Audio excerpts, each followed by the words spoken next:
Greetings everyone and welcome. My name is Corinna from the Boho Abode and I am so glad you are here today. Today's video is going to be a vlog covering the first week of work on the living room for the one room challenge. Today's video does feature one of my sponsors and I want to give a big thank you to Maxim Lighting for sponsoring the lighting for the living room makeover. Maxim Lighting carries all of the lighting you could possibly think of, and they have kindly gifted a floor lamp and 2 sconces that you'll see unboxed and assembled and in place in the living room today. So let's jump into the first day. Greetings friends. So the one room challenge officially kicked off on Thursday and it is now Sunday evening and I'm just now starting to work on my to-do list for the room. I am going to be working on this wall that you see here behind me, and this is the one that I installed the mural on. I do have a video on that, so I'll have it linked down below so you can check it out. But I am going to be pulling all of this stuff off the wall because I want to work on painting the baseboards that you can't see because there's crap all over this wall.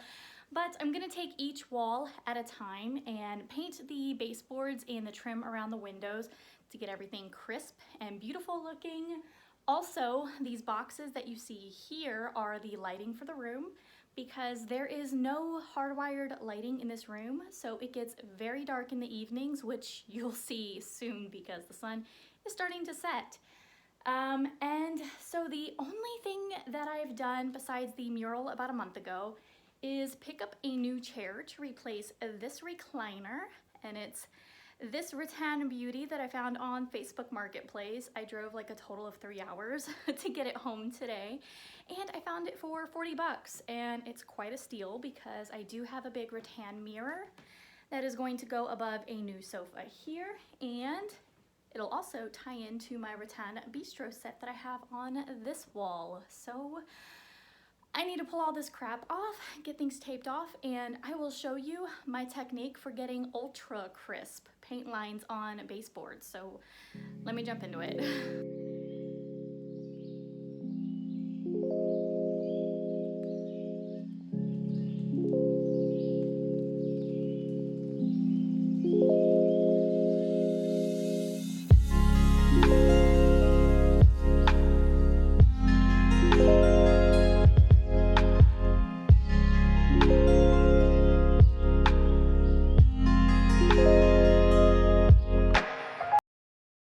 So I've already gone in and done the first step when it comes to painting baseboards, at least what I do, and that is vacuuming it.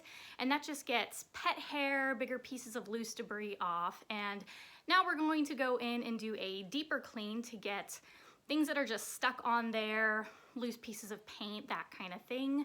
So I'm going to grab a rough rag, something like an old towel that's not soft, that has like the rough fibers, and an all-purpose cleaner, and I'm gonna get scrubbing.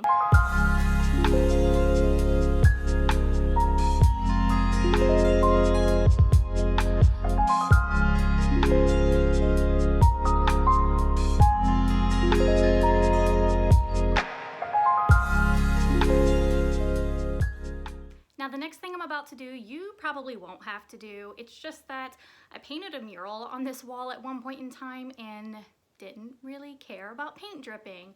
But I want to get a nice smooth layer of paint down at the bottom of the baseboard, and for that I'm going to need to chip up the larger globs of spilled paint. So I've got myself a little box cutter utility knife blade, and I'm just going to chisel up all those little bits.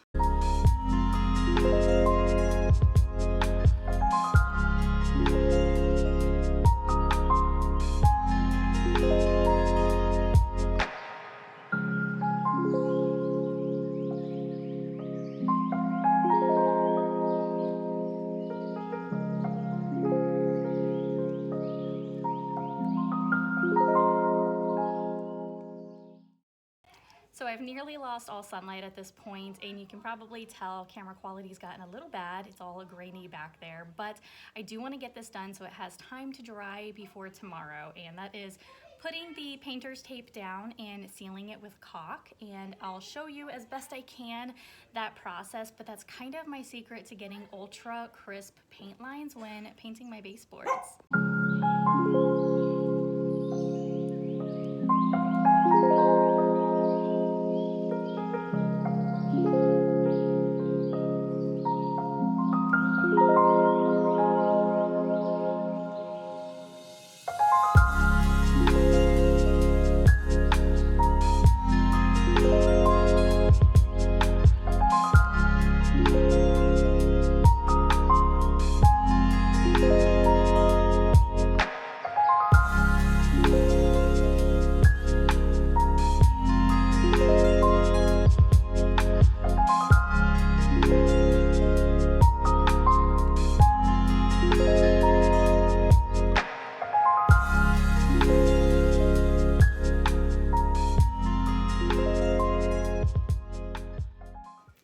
A new day, which means I am going to jump into painting the baseboards. After I lay down the painter's tape and the caulk and it's all dry and there's no debris on it, I go in with a layer of Kills all-purpose interior exterior primer, water-based, the Kills blue can of primer. And I do this because the trim and baseboards in this house are very old. It's likely they are the original baseboards and trim from the house's original construction in 1954. So there are a lot of layers of paint on them, and there's a lot of gloss on gloss paint, which if you've never dealt with that, they don't stick very well. Paint doesn't like to stick to a slick surface. So if it's gloss on gloss, that's shiny on shiny, and it peels up easy. I mean, these are just totally ruined. There's lots of spots where the paint has chipped up, and I do a layer of primer, usually 2 layers of primer, just to give it a nice, rough, tough surface to apply the pure white, glossy white paint to. So I'm gonna get this can open and mixed and gonna get this first layer done.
So I've got 4 coats of primer on the baseboards here behind me, and I just got done, so it's wet, and I figured before I crash, because I have chronic fatigue syndrome, or myalgic encephalomyelitis is the new name for it.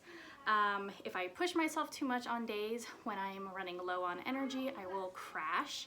So I do want to open up the lighting for the room, and I am super excited about this. I have 2 sconces that are going to go on this wall here behind me, and those are going to flank the TV, and I have a floor lamp too, because I've mentioned before I have no hardwired lighting in this room, and so the evenings are really dark, and this is going to be a really helpful way of enjoying this room all times of the day.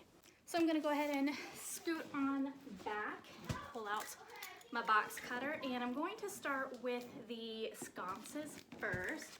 There are 2 of them, like I said.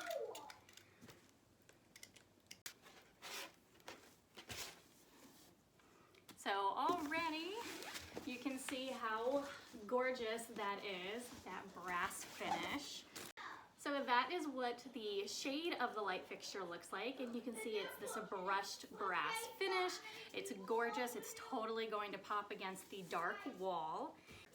And here is the arm of the light fixture. So the shade goes here.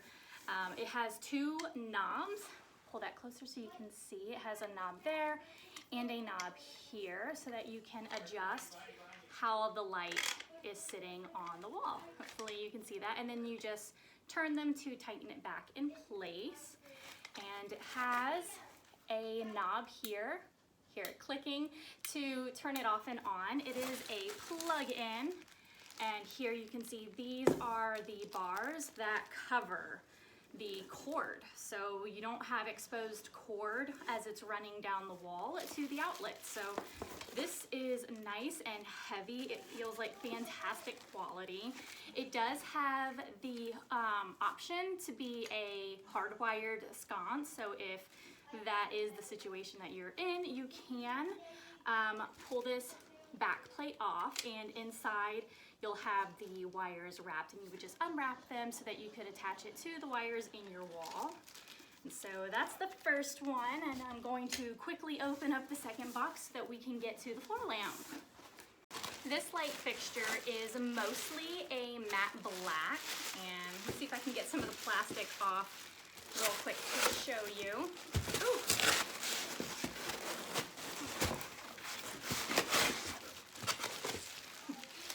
There we go. So there you can see the matte black finish of the lamp. There's a few pieces here that are going to need to be connected. And to show you real quick a gist of the design of this one. Here you can see it's got some of that brushed brass finish there and here with this lever, just to tie the lighting together so it all feels cohesive. So I'm gonna work on assembling this one first because it doesn't involve drilling any holes in a wall. So let me go ahead and just jump into it.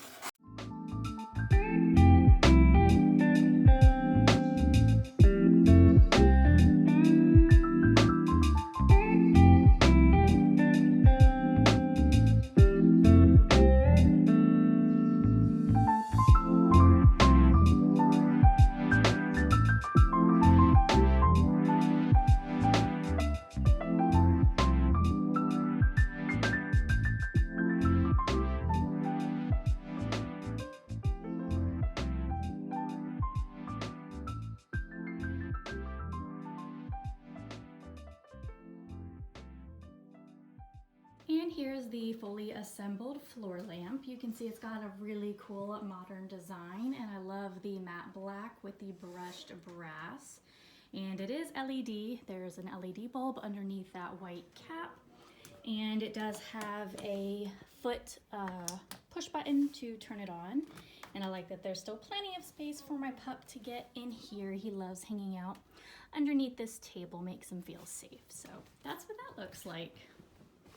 I've now got a total of 4 coats of primer on the baseboards, and it looks nice and opaque, and it is all dry. So I'm ready to put on the first layer of paint, and for that I'm going to be using, I believe this is called the Baseboard 2000 line.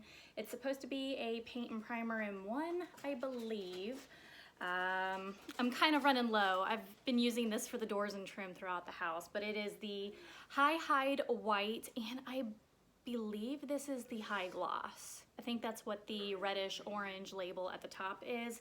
I know it is a glossy finish, but I've been using it for a while and the paint's kind of dripped all over it, so.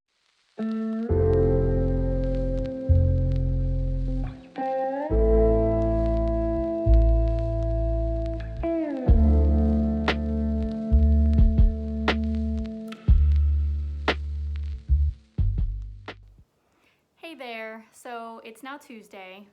later in the day, Tuesday.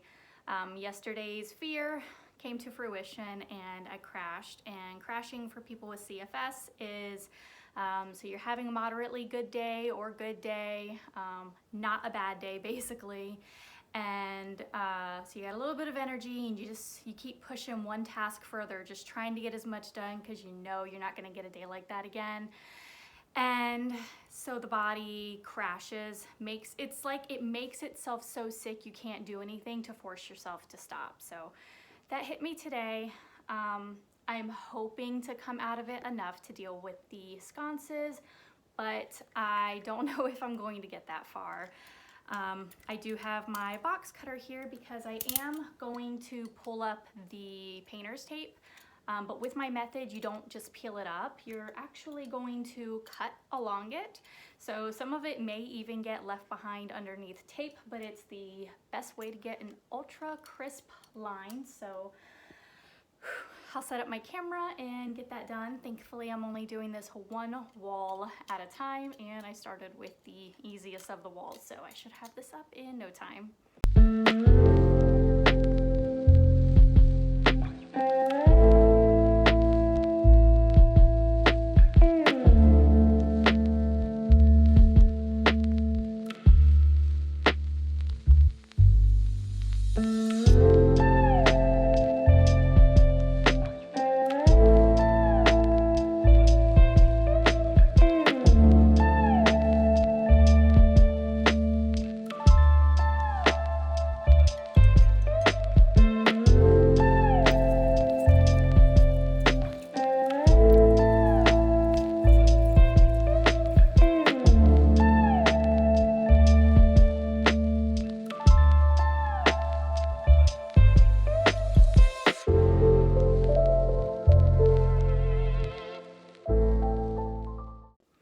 Hey there, it is a new day and I have a new to-do list, and I've already kind of jumped into it.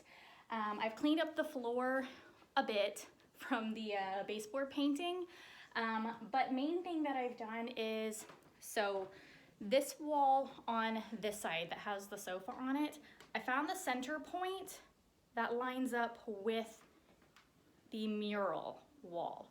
Hopefully that's making sense. So the center point on the wall is not the same as the center point in between the windows on the sofa wall. So hopefully you see where I'm going with that. The center point in between those two windows, there we go, is the point that I found on this wall. And it turns out it's actually this electrical outlet right here, so that makes it super easy. So now what I want to do is get the media cabinet cleaned off. I want to clean it because the wood is a little dull, a lot dull actually, and then I want to get it placed on this wall so that I can then measure out where the sconces will go to flank it. And then later on we're going to get the TV and hang that up centered over the media cabinet. Anyways, hopefully I explained that well. So I'm going to go ahead and jump into clearing this off and moving it, and then we will move on to the sconces.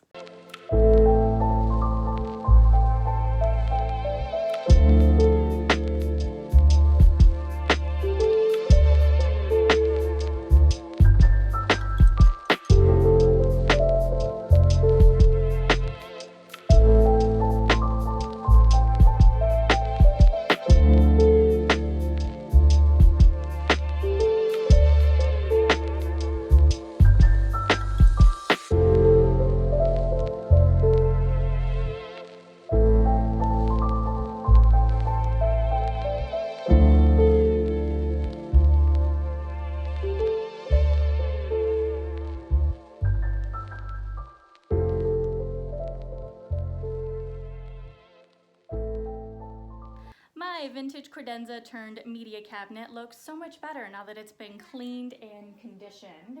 So let me show you what I've done. Right here, I've got a piece of painter's tape, and on it I've marked the center point for the TV that's going to go here. And then I've measured out the width plus 6 inches, and that's this point here, and then I measured up 68 inches. And this is going to be the point where the side of the sconce back plate meets. And I've done that also on this side. So everything is measured out and I'm ready to get these sconces up on the wall.